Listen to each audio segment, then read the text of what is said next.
Hello and welcome to the Best Football Show. Monday, November 25th. We're 3 days away from Thanksgiving.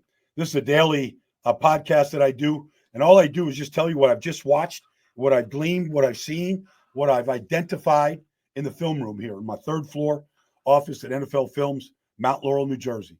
You can find me at Baldy NFL on all the social media platforms.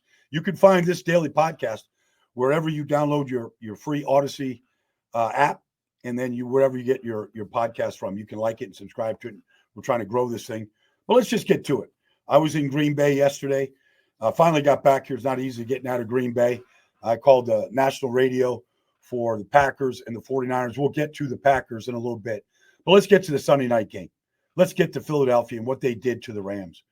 Because we're seeing something now that is really, it's greatness. I mean, the Phillies, the Eagles have won 7 in a row. And like Lane Johnson told me weeks ago, our offense is we basically run and hit people. They ran and hit the Rams all night to the point that Saquon had 30 touches for over 300 yards, including a 70-yard dash and a 72-yard dash. And on both those plays, their middle linebacker was knocked right on their backside by either Landon Dickerson or Mekhi Becton. They ran and hit people all night. And Saquon right now is showing all of his talent because he's never gotten runways like this before. And all of his time in New York, they never had a line like the Eagles have. The Eagles flat out, you could tell me Detroit, you could tell me Buffalo, you could tell me anybody else in this league. Nobody has a better offensive line than the Eagles. They're the best. And I'm not knocking the Lions at all. They're very good. Panay and, Zeitler, they're great. Ragnow, the whole group is good. The Eagles are better. Nobody run blocks like the Eagles right now. They run and hit people. And look, the fact is they're now running it 57% of the time.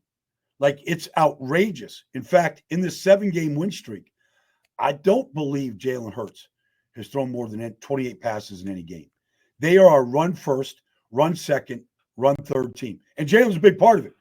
Third down runs, just extending drives in that first half. But they can score from anywhere on the field. It could be Jalen to A.J. Brown. It could be Jalen taking off. It could be flipping it to Saquon. It could be throwing it to Saquon. They can score from anywhere on the field at any time against anybody. They're just that dangerous right now. And to go all the way out to L.A., SoFi Stadium, where honestly the Eagles, every time they go in that building, going back to when Carson Wentz got hurt in 2017, they owned that team in that building. The only downside to the game, honestly, was Brandon Graham. Brandon Graham played one of his best games I've seen him play in years. He was everywhere and dominant, and they needed him because Josh Sweat got hurt, and they had injuries out there. But Brandon Graham went down. He probably played his final game as an Eagle, and my hat's off to him. 15 years. I remember when the Eagles traded up to draft him out of Michigan, and it wasn't always pretty those first 2 years in the league. But man, did he become a pro and help the Eagles win a Super Bowl, get back to a Super Bowl. Class guy on and off the field, will forever be remembered as one of the great Philadelphia Eagles of all time. Let's go to Seattle, where Seattle took control of the NFC West. That's right, 6-5 record. Won a couple in a row here. And really what I saw was Mike McDonald's defense starting to look like the defense that the Ravens played that he coordinated a year ago. They spot drop. They match up zone. They are physical up front. Big Cat Williams, Big Hank, Jerron Reed, Byron Murphy, stout in the middle. Shut down the Cardinals running game. I mean, just physically whipped them up front. Leonard Williams, in his 10th year right now, might be playing his best football he's ever played. I know he had the 2.5 sacks and all that kind of stuff, but it's way more than that. He's just physically a dominant player, and he looks like he's having a blast. And they could take first place right now. Now, you watch that defense in the secondary. Obviously, Kobe Bryant has the big play. 7-3 game, it's 4th and 1, and you watch Devin Witherspoon. He comes off the edge. He sees that Kyler's getting out of the pocket, okay, off play action. He's rolling out. He puts his foot in the ground and just flattens Kyler Murray to the sideline. And he forces Kyler Murray into his first interception. He's going to Mike Wilson. He hadn't thrown an interception in a month. He forces a bad throw to Michael Wilson. Kobe Durant picks it off. And then Witherspoon takes out James Conner, and he takes out Tippmann, the rookie tight end, 87. He takes both guys out, and Durant goes, I think, 33 yards for the touchdown, blows the game wide open. Their defense right now, I said last week they made the switch at inside linebacker. They put the rookie in there, Therese Knight. He was everywhere, like he was last week. And now they got Ernest Jones and Therese Knight. Remember, they started the season with Jerome Baker and Terrell Dodson at inside linebacker. It wasn't getting done. These two guys right now, they're playing great. And it's what Mike McDonald wants. And you watch them right now, they're sitting on top of these route combinations. Kyler's holding the ball, waiting for somebody to come free.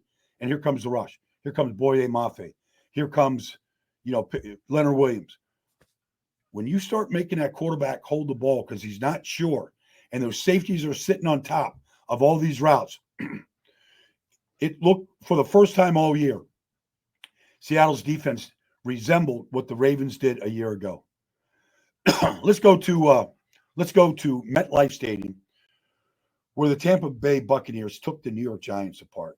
Giants looking for a spark. They start Tommy DeVito. It didn't make a difference. It didn't matter if Eli Manning was in there. It didn't matter if any. It really didn't matter who was in at quarterback for him.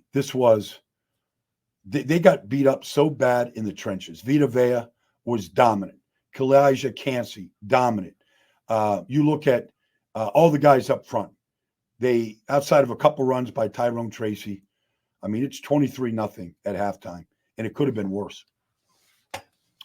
But then you look at what the Bucs are doing on the offensive line without Tristan Wirfs, without their all-pro left tackle since he got hurt, I guess, against the 49ers a couple weeks ago. But he'll be back. But you watch, the trenches right now with Ben Bredeson. You watch Graham Barton right now at center, Cody Mock. Like, those guys were just Dexter Lawrence was playing at not just an all-pro level, but he was as dominant as any defensive tackle in football. Like, he made him disappear. They ran the ball down the goal line. Baker Mayfield didn't get sacked. He barely got touched. They're running the ball now with Rachaad White and the rookie Bucky Irving. Irving had the 56-yard run. That play that he went 56 yards on. We used to run that play when I was in Dallas with Tony Dorsett. We called it power 28 or 49 EGO when it's out of the shotgun. You pull both guards, you seal with the tight end, you get both guards out in space. And so, Bredeson came and Mock came. They got good blocks, and then Baker Mayfield led the charge 50 yards down the field throwing blocks. This team feels like they're going to win this division. I feel like they went through the rough patch, a lot of injuries, all that stuff. They got Mike Evans back. It makes a difference, folks. If you lose Mike Evans and Chris Godwin like they did, it makes a difference. You take A.J. Brown out of the Eagles' offense. Take A.J. and Devontae out like they did. They look like they were a bottom feeder. You get those guys back in line, the quarterback plays a lot better. So Mike Evans back. So that's that. How about what the Tennessee Titans did to Houston? I've been talking about the Titans in the trenches, both offensively, because Tony Pollard's having a great year, and they're getting better up front. But on the other side, they drafted Tavondre Sweat in the second round out of Texas. I nicknamed him T-Pain 8 weeks ago because he brings the pain. He got his first sack yesterday. He did a nice, my belly's full. It's Thanksgiving, like sitting down at the turducken and just tearing it apart. His nickname is Meatloaf in real life. I like T-Pain. I give him because he brings the pain. But him and Simmons, Arden Key, Harold Landry, like all of them, like they got after C.J. Stroud. Now, the Houston Texans commit the dumbest penalties over and over and over. They're the most penalized team in the league. And they had a chance to go and take the lead with 6 minutes to go in the fourth quarter. I mean, C.J. hit Nico Collins 33 yards on a crosser, took it to the house. It all came back because illegal procedure. 3 guys were moving at the snap. It all came back. Like, how many pre-snap penalties are they going to get? Crucial holding calls. Their penalties are killing that. They're 7-5. They had 8 sacks. Like they're Daniil Hunter and Will Anderson. And they're tearing teams apart. They just keep breaking down up front, and the penalties are killing them. But give credit to the Titans defense. Like, get to know Brownlee.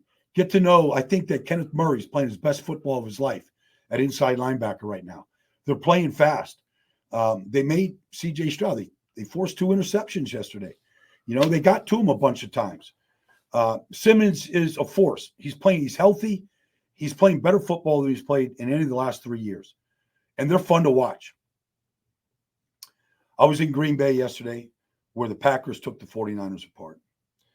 And, the 49ers, their special teams stink. Like, second half kickoff, Deebo Samuel takes it, I don't know, 85 yards, something like that. Like almost, like they're down, they're losing at halftime. He opens up second half kickoff, and they get a holding call, and it all comes back. And they got a holding call on another kickoff return that was good. And they got a holding call on a punt return that was good.